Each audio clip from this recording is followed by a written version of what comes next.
আতপ চাল। এই যে এগুলা হচ্ছে গ্রামের বাড়ি, শাশুড়ি আম্মা দিয়ে পাঠিয়েছে, আমার আম্মু দিয়ে পাঠিয়েছে, আমার বাবার বাড়ি শ্বশুর বাড়ি দুটো থেকেই চাল এসছে। এটা ভিজিয়ে রেখেছিলাম প্রায় আধা ঘন্টা ভিজিয়ে রাখলে পাকোয়ান পুরি টুরি সব ভালো হয়, চিতুয়া,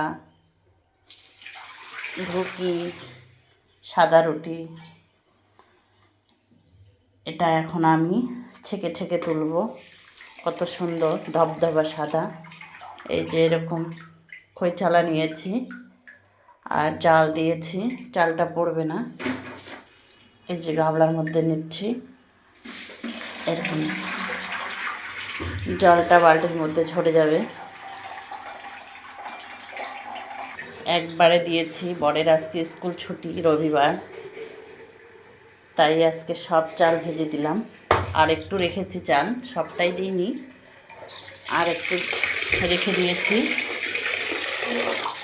ওই পায়েস খাওয়ার জন্য। ক্ষীর, খেজুরের গুড় দিয়ে ক্ষীর খায়, এই চালটা দিয়ে আমি করি। শাশুড়ি মা বেঁচে আছে, আমার মা বেঁচে আছে, তাই আমি এগুলা পাচ্ছি।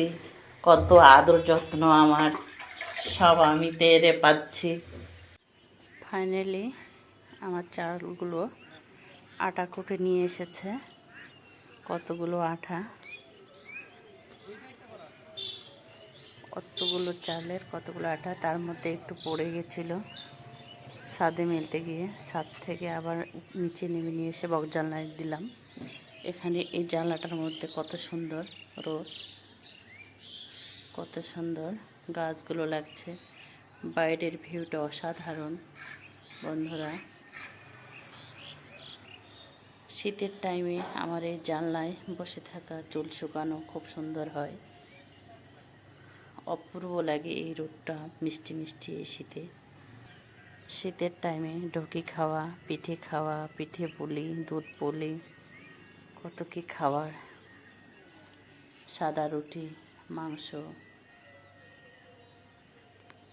এই শীতের টাইমটাতেই আমাদের সাদা চালের আটার রুটি বেশি, রুটি হোক ঢুকি হোক সব কিছু ইউজ বেশি হয় আটার। আমাদের গাছে সজনাগুলোও ঝুলছে, মিষ্টি রোদ্দুর। ভিডিওটা ভালো লেগে থাকলে লাইক কমেন্ট শেয়ার করবেন বন্ধুরা। তাহলে আমার আটাটা শুকানো হয়ে গেছে বন্ধুরা, দলা বেঁধে গেছে, এরকম করে ভেঙে দিতে হচ্ছে। কতগুলো আটা এরকম করে চালতে হয়, একদম হাত পা কি হয়ে গেল আমার আটায়।